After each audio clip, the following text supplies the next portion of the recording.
So today I'm just gonna walk through the RTM template. I'm gonna show you why I think it's one of the best templates out there right now. And yeah, tell you little stories, show you little features and all that good stuff. So basically simple. This is the RTM template, and I guess we could start from the top. So when you first open it up, you see this section, which is mainly all effects. We have a vocal comp in there, we have a doubler in there just for like backgrounds and stuff, and I can cover parallel compression in another video, but right now so if you want to parallel a vocal in the template, you can make adjustments. Also, there's more effects tracks, but these are dump tracks, so these are 100% wet. So let's say if I record something down here and I want to make that section stick out more, or anything of that sort, you can just tap that up, paste it down in the section, and all of those things are feeding into an effects bus besides the vocal comp and the doubler. Those the doubler is going to the effects bus, but the vocal comp should be going to the all vox bus. So that's a whole nother. And right under the effects, you have the all vox bus. So they play very close to each other. Now, the main part of the template, which you use the template for, is to record. So in my template, I love to have the record track right below the all vox track. So if I import a beat, I would import it right under the all vox track, and I'll kind of have the beat at the top and record.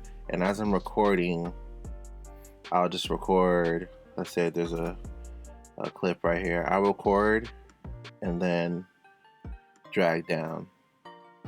Some people like to option down, and then you can playlist what you just recorded and also have this copy. So let's say if they tell you like, oh well, I like the other take, so we no longer need that take, you can just delete it and then have that confidence and know that your clip is still, that original take is still in your playlist. So after your record track, so I have a track that says lead, and then I have the A, B, C, well, just a bunch of A groups that lead into this Vox A section, which this template is derived from the Atlantic template. And I could be completely honest with that. I used to work for Atlantic APG, and I can honestly say we had some very good templates. We had very great engineers, and I built my template from over time with different songwriters, different producers, different artists.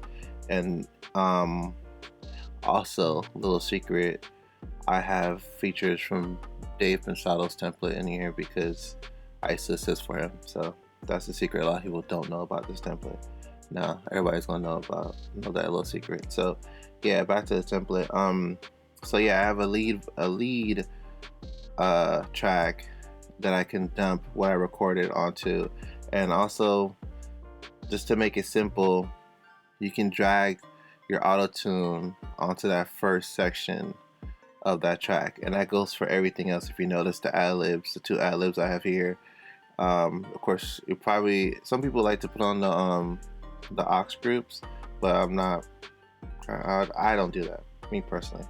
But if you notice the all wet effects dump tracks, they also have a space open for the auto tune. So just want to keep that in mind if you're moving fast and you want to just place the auto tune in there real quick. But yeah, so speaking of these ad-lib tracks, I have a regular ad-lib track that just sounds cool to me, and then I have an ad-lib track that I worked on with Skinny from the Nine, real cool dude, dope artist. And yeah, he just wanted a real Migo-y type ad-lib track, and that's what we worked on. So it's kind of a mix of the Migos, ad-lib style and what he liked at the time. So yeah, so you have your record track, you have your lead track, you have you know, these A groups, which is basically like the back end vocals or your harmonies, wherever you want to place. So a little trick is, I know you only see one lead track. A little trick that I do is I duplicate this track. So if they're doing a verse, a pre, and a chorus, I'll just duplicate it. You know, unclick all these, probably add 2 more, duplicate it, and I try to find a moment in a session where it's, you know, I can place that in really quick. If I know the artist or the songwriters trying to move really fast and they want to make sure that they have, you know, that same sound for the lead. The backgrounds, I kind of do the same thing. Once I get backgrounds going on these A groups, I duplicate it. You know, I pan them left and right. I turn them down, and you know, if I want to do a whole new aux for like harmonies, then I'll go to this B section right here, which goes into the B vox. So yeah, let's see what else is on this template that you might not see at first sight. If we go into here, oh, here are some of my secret effects. These are two of my effects that I like from my mix template. So these are kind of like hidden into the template. As I build a template more, I'm going to do more things like that. And I might just release my mix template and do a video on my mix template, but right now I'm mainly focused on the tracking aspect. So these are things I would pull up like after the session is kind of like wrapping up and I'm doing a rough mix and I want to make things sound kind of like, you know, crazy, do some delay throws or some reverb throws or some, you know, just a little tasteful stuff that they might have not heard during the session and stuff like that. And also I usually have a CPU problem on my computer, so to save CPU I usually make a lot of this stuff inactive. If you notice on my mix bus, which is a master on the template. For my tracking templates, I like to have my master as my mix bus. On my mixing template, I actually have an aux that says mix bus, and there's also a mix bus still here, just in case, you know, somebody prefers that and wants to work off of that. And I just keep it hidden, but yeah, it's definitely there. But for me, I have my actual, you know, I guess you can call it your mastering section. We can call it a mastering section for now. And I have my setup all deactivated. And, you know, just with a couple of clicks, you can have it activated.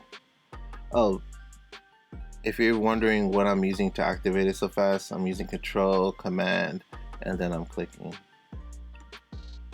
And right there and then I have all my stuff to start with. If I want to, you know, add a multi-band compressor, all that stuff, I have like little spaces or maybe some tape saturation and things like that. I keep open spaces so I can put those in between my kind of defaults that I already know what I'm going to use. And so if you're wondering why there's like spacing, weird spacing, that's kind of how I do it. Before I wrap it up, let me just show you what's on the auxes for the backgrounds. And this is what I keep on my auxes for my backgrounds. If you notice, it kind of looks similar to the lead in a sense. And yeah, you know, my EQ, compression, you know, another EQ, and then I ended off with a de-esser and my MV2, and yeah, all the sends are here for, you know, your verb, your delay. And let's just look at those really quick too, touch back on that, you know. Let's see, these are the main ones I use, so we could just open these really quick. And yeah, for these, you know, really simple. I have a Manny reverb, you know, a little delay on it. It's a little trick I like to use. I learned from Bob Horn actually. And then yeah, it's like it's EQ'd out, so it's just different little cool, you know, effects to keep the session going. And I promise you can walk into any session and this template should work. You know, as long as you know, try things out, switch things, you know, off and on, and just do your thing, it it should be okay in a pop session, urban session, any type of session. You know, a lot of it's, you know, how you're feeling at that moment and when you want to, what you want to add to the song. And I like to treat this template as a Swiss Army knife. I don't want to put it in a box and say, oh, this is for rap, or this is for a pop session. Like, no, like, you I know you can do it because I've done it. I've ran any session you could think of, any artist you can think of. I've probably worked with them, and you know, it's helped me. Even sessions I have here at O.Fresh Sound, sessions I get called to for freelancing, like, this template has been with me for a while now, and you know, that's why I share it, and that's why you can download it. You know, like I said, um, there's a version where you can follow me on social media, or there's a version where you can just pay for it so you can bypass all that. It's truly up to you, but I'll have the link in the description. And yeah, check the template out. I love it. A lot of people love it. You know, I've gotten so much reviews for it. That's why I'm doing videos now, and hopefully, as I go on, I could tell you more about myself. Because I'm pretty sure you're probably wondering, who is this guy that thinks he could do videos and thinks he's an engineer. I like to think of myself as somebody that truly loves what he does, and my goal is to always get better, and I want to help people get better. So yeah, see you next time. This video is actually probably gonna be the longest one I've done so far. So see you guys soon, man. Thanks for stopping by. And yeah, like I said, go check out the template, go download that. I appreciate the love. Peace.